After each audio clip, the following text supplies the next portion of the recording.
So, Mr. Firestone, the interpreter would say to me, when you saw the Princess Diana, did she appear to be alive or dead? And I said, well, first of all, I didn't see her. My wife saw her.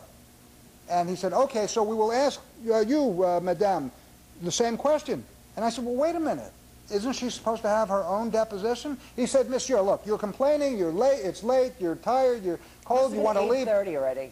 We're going to combine depositions. Now, I'm not a lawyer, Greta, but I know, like, it didn't sound right to me that you can combine stories, like a he said, she said, into one, but that's what they did. If what the Firestones say is true, and the French authorities interviewed all the witnesses in a careless manner, did the French botch the investigation from the start?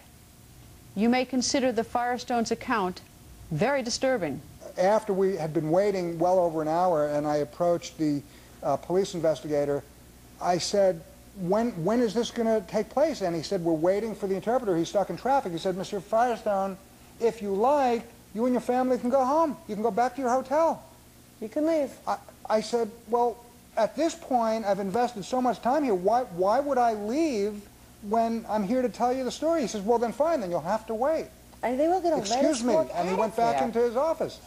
The Firestones' account raises serious concerns.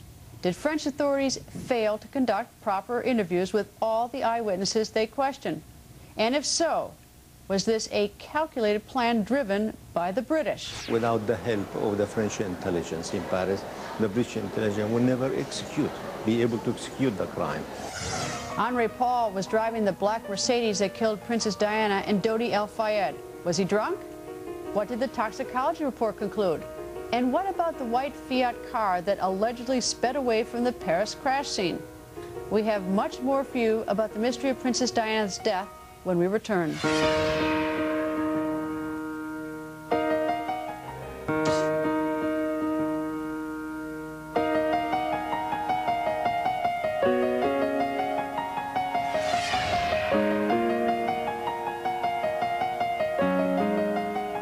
Princess Diana and her lover Dodi Al-Fayed died in a Paris tunnel on August 31st, 1997.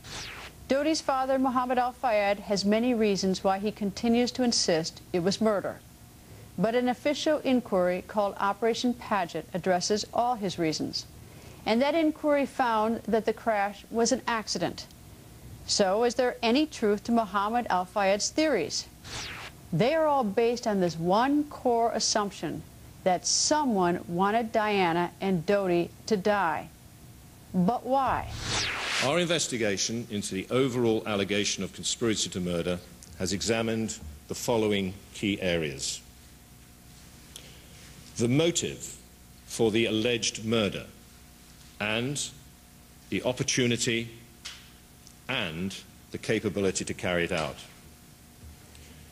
Our conclusion is that on the evidence available now, there was no conspiracy to murder any occupants of that car. This was a tragic accident.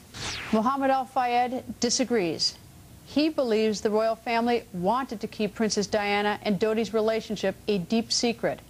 And Mohammed thinks Prince Philip played a role in ordering the death of his son and the princess. He will not accept my son to be a stepfather of the future king. For them, it's out of this world because they're still living in the 18th, 17th century. You know, all the hallucination of the royal family and the royalty and the titles and the class system, you know, still exist. Do you remember the last conversation you had with Princess Diana and your son Dodi?